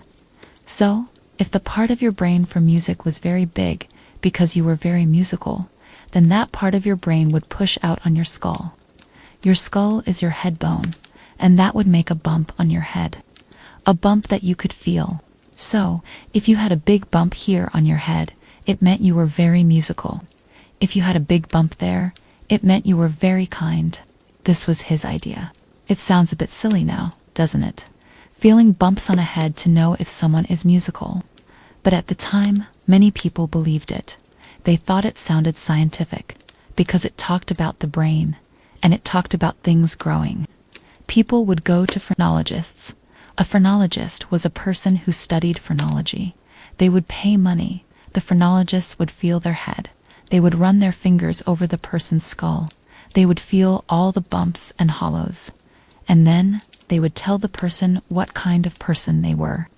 They would say, "Oh, you have a big bump here. That means you are very loving." Or you have a small bump there. That means you are not very good at being careful. They had charts.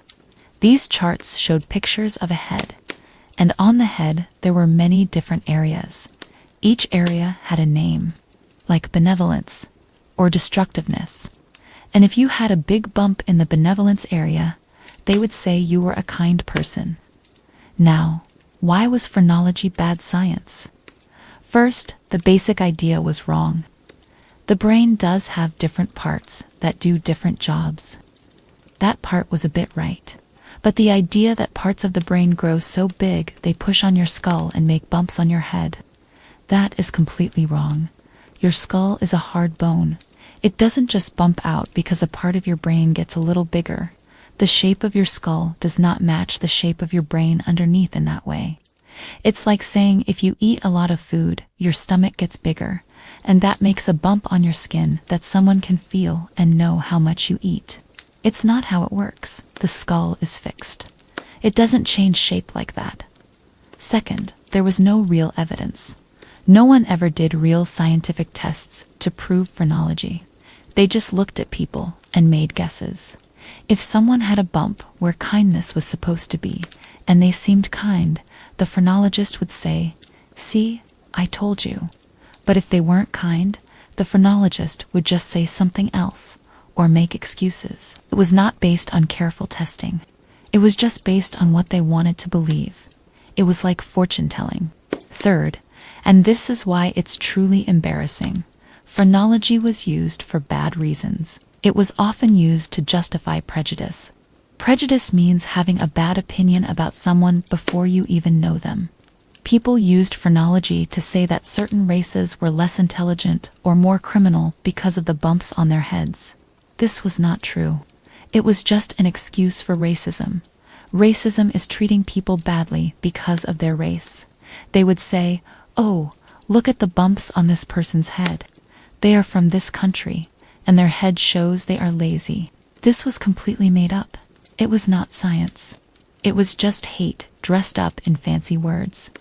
It was used to say that some people were just naturally bad or naturally less smart because of their head bumps. This gave scientific support to unfair and mean ideas. It was used to control people. It was used to hurt people. It was used to make some people feel superior and others feel inferior. So, phrenology is an example of pseudoscience. Pseudoscience means fake science. It looks like science. It uses some science words, but it's not real science. It doesn't follow the rules of science. It doesn't test its ideas properly. It doesn't have real evidence, and it's often used for bad reasons. Phrenology lasted for a while. Many people believed in it, but eventually, real scientists showed it was wrong. They showed it was a sham. A sham means a trick. Why is it embarrassing for psychology? Because it was one of the earliest attempts to understand the mind and personality using a scientific approach. But it was completely wrong. It gave early psychology a very bad name. It made people think psychology was just silly. It showed how easily people could be fooled by something that sounded scientific but wasn't. It reminds us that not everything that claims to be science is actually science. It reminds us to be careful, to always ask for proof, to always ask for real evidence, and to always be wary of ideas that claim to tell you about a person based on something like the shape of their head. It was a very simple, very silly, and very harmful idea that was pushed as science. And it makes psychology look dumb, very dumb. Now, let's talk about something even more serious. Something that caused much, much more harm. This is called eugenics.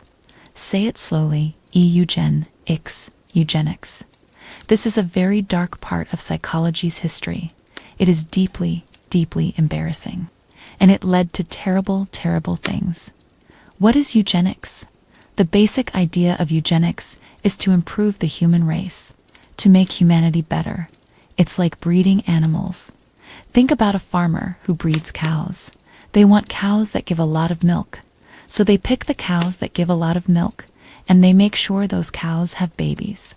They don't let the cows that give less milk have babies. Or think about dog breeders.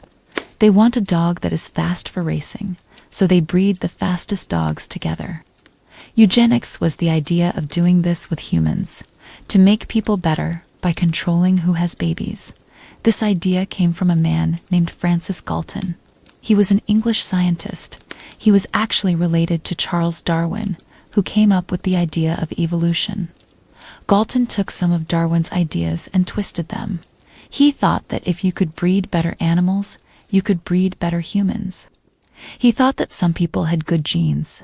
Genes are the things inside you that you get from your parents. Genes make you tall or short. Genes might make you smart or not as smart. Galton thought that if you had good genes, you should have many, many babies. And if you had bad genes, you should not have any babies.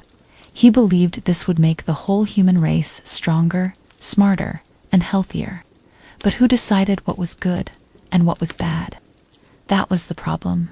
Good people, in the eyes of eugenics, were usually people who were considered smart, people who were healthy, people who were rich, people who were successful, and often they meant white people, people from certain countries. Bad people, in the eyes of eugenics, were often people who were mentally ill, people who were poor, people who were criminals, people with disabilities, people from certain racial groups that were seen as lower, people who were seen as unfit to have children. Unfit means not good enough.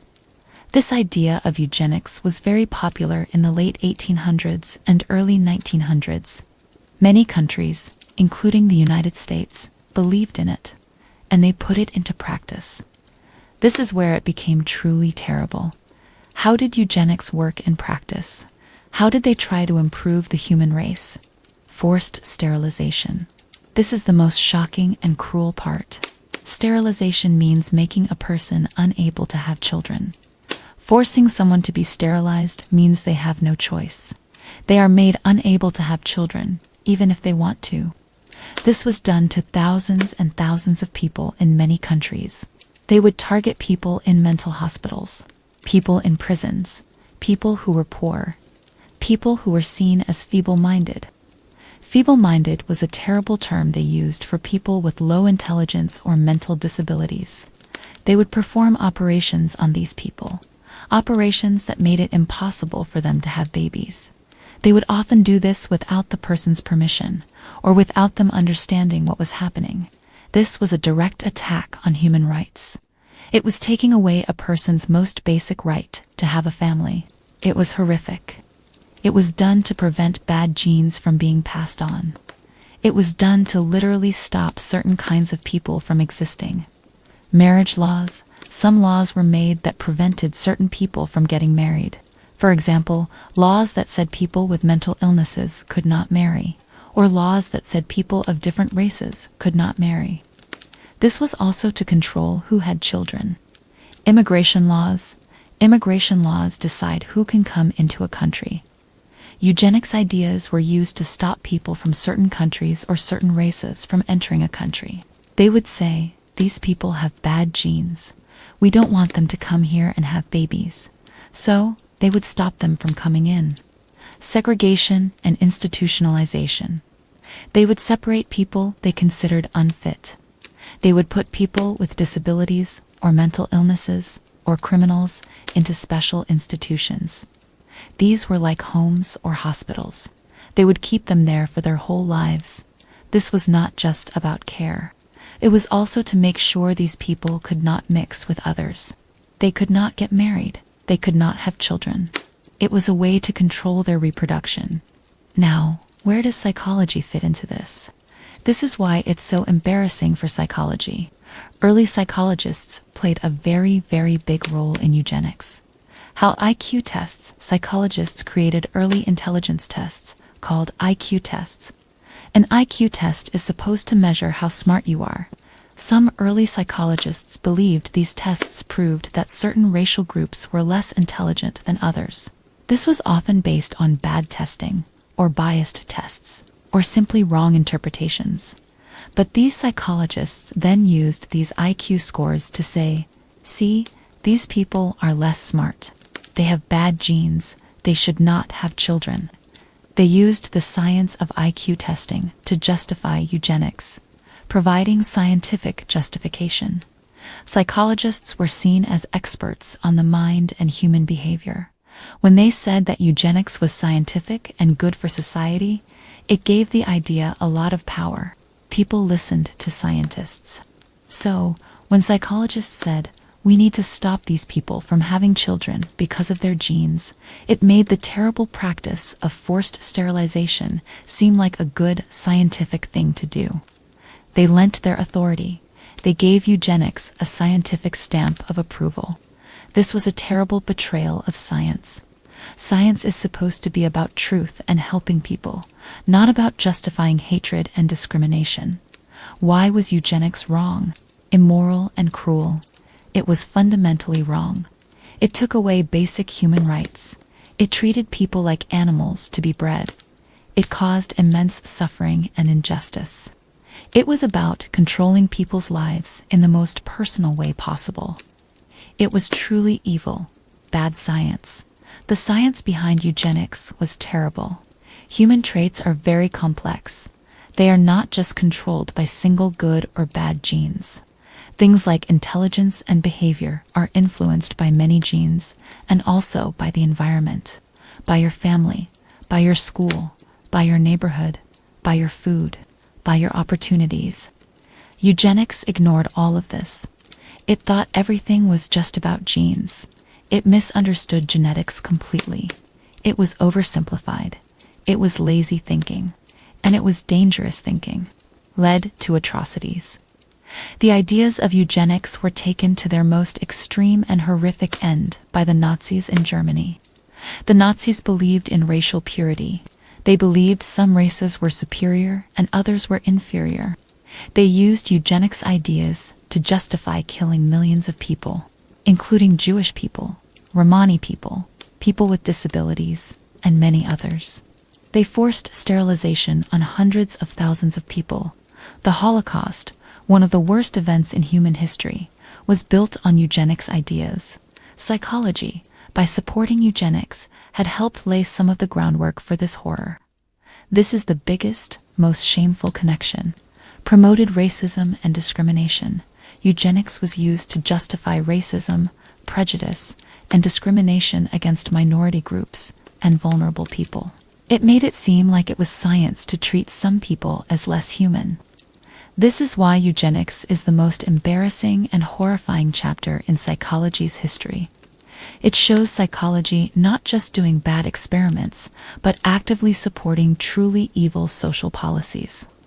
It shows psychologists using their knowledge and their science for the absolute worst reasons. It shows a complete failure of ethical responsibility. It shows psychology aligning itself with hate and control rather than understanding and helping. So, from phrenology, we learned that we must be critical. We must demand real evidence. We must not be fooled by fake science. From eugenics, we learned something even bigger and darker.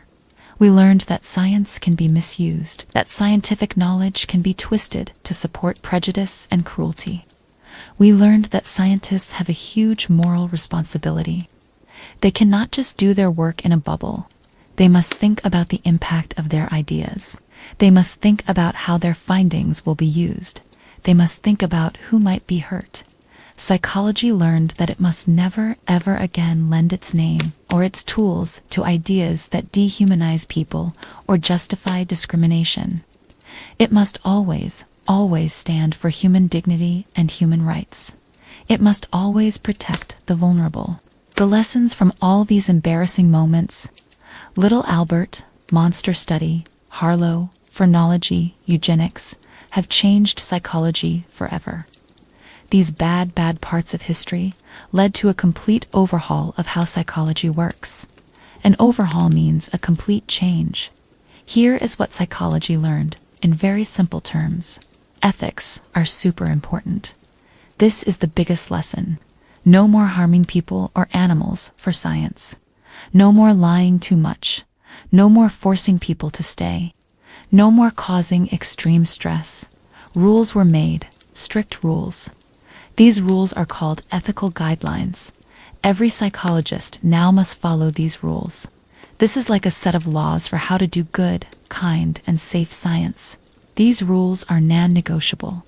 Non-negotiable means you cannot argue about them. You just have to follow them. This means informed consent. People in a study must know what is going to happen. They must understand the risks. They must agree to be in the study, and they must agree freely. No tricks, no pressure. Protection from harm. Researchers must do everything to protect people from physical and mental harm. If there is any risk, it must be very small, and the benefit of the study must be very big. And if harm happens, the researcher must stop immediately. Right to withdraw.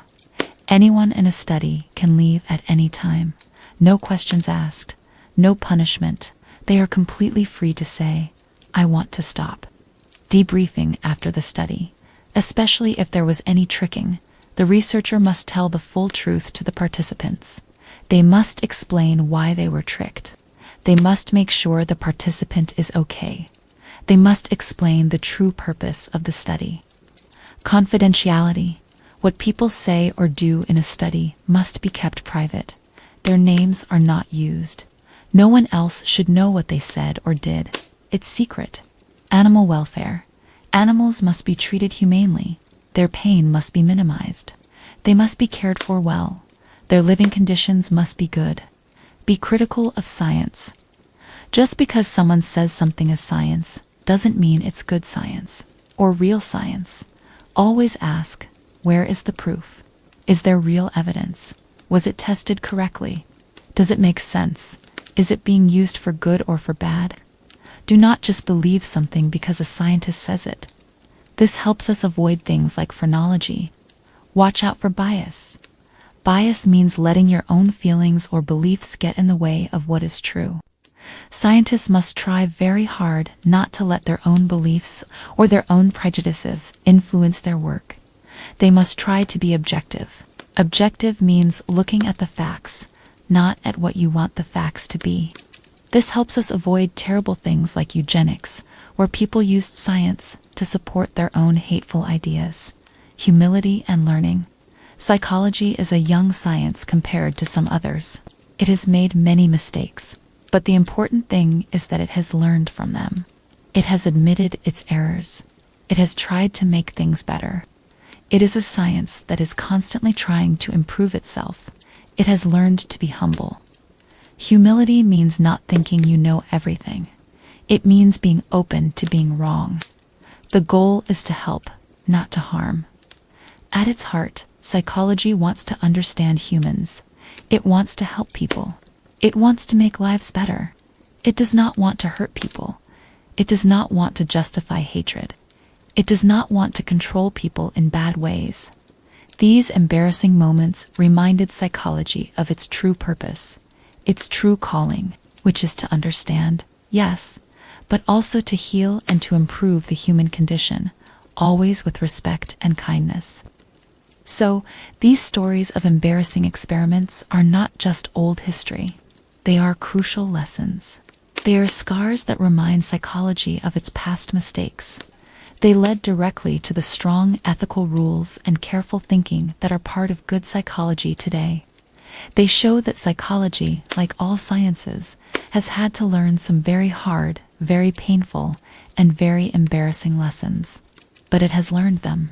And because of these lessons, the psychology we practice today is much, much safer. It is much, much more responsible. And it is much, much more ethical. It is still a field that tries to understand the most complex thing in the world, the human mind. But now it tries to do so with care, with respect, and with a deep understanding of its past errors. These embarrassing moments are a constant reminder that human beings, even scientists, are capable of both great good and terrible bad. And it is the job of science to always strive for the good and to prevent the bad, especially when dealing with other living beings. This is the simple and very crucial takeaway from all these very embarrassing experiments in psychology's history. They were terrible, but they taught us, they showed us what not to do. And that is why we talk about them, to remember, and to make sure such things never, ever happen again.